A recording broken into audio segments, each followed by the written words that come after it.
नमस्कार, मी श्रीकांत उमरीकर. आपण पाहतात ॲनालायझर.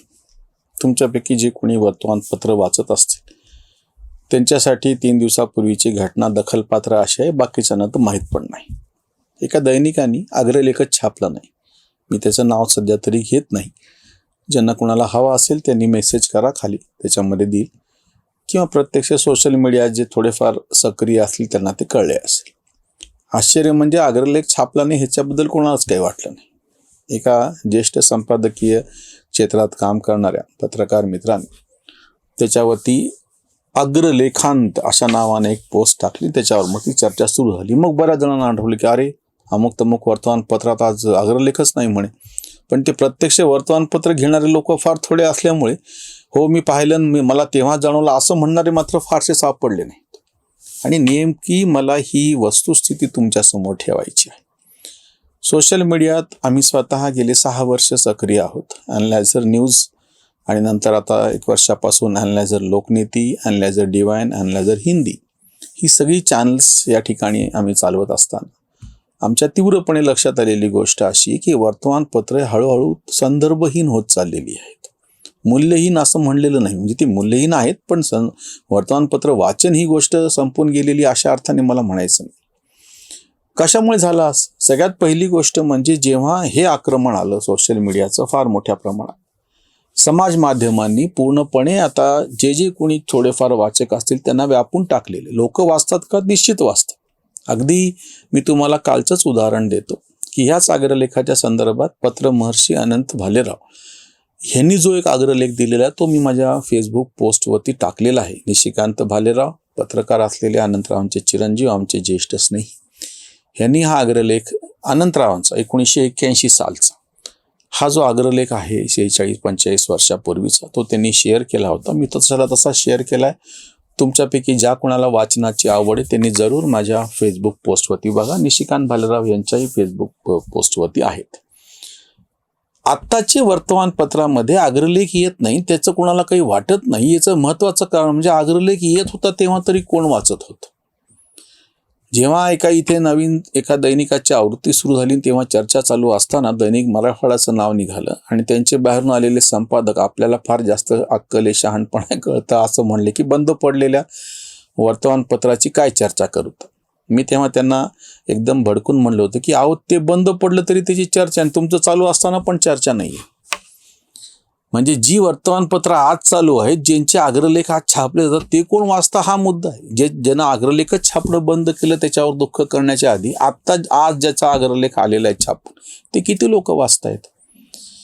वर्तमानपत्रांनी स्वतःची भूमिका संदर्भहीन करून घेतलेली आहे. इव्हेंट आयोजित करण्यामध्ये जर वर्तमानपत्र उद्योग समूहाला, वृत्तपत्र समूहाला अभिमान आणि धन्यता वाटत असेल तर पेपर छापायचाच कशाला?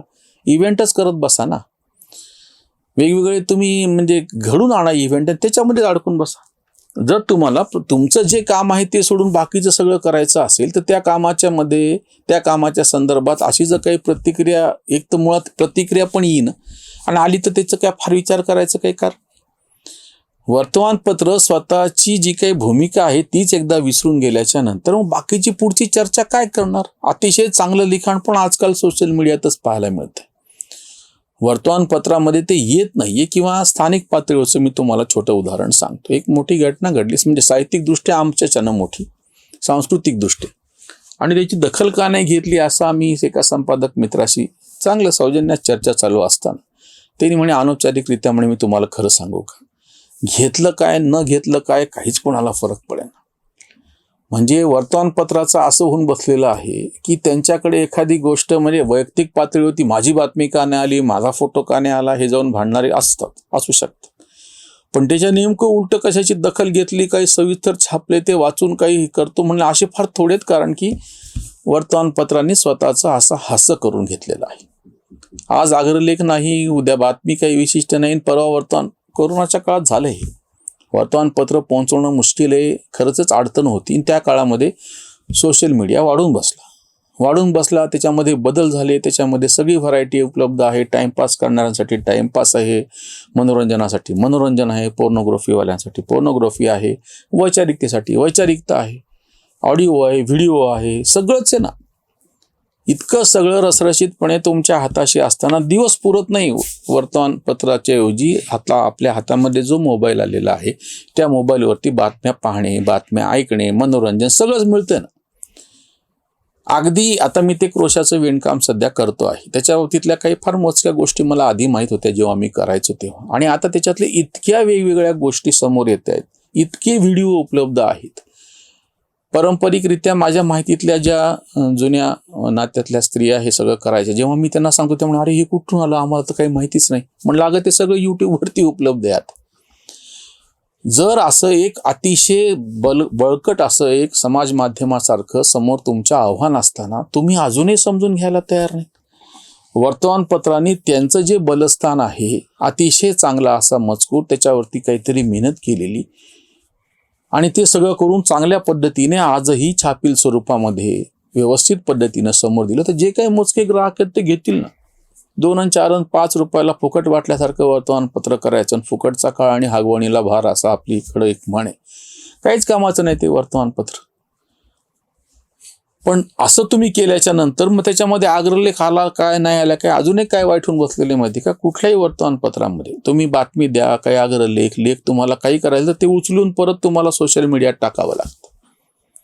या वर्तमानपत्रात हा लेख आलेला आहे, त्याची ही लिंक वर्तमानपत्राच्याही ऑनलाईन ज्या आवृत्ती आहेत त्याच्यामध्ये खरंच काही मजकूर असेल त्याला बऱ्यापैकी प्रतिसाद आजही मिळतोय.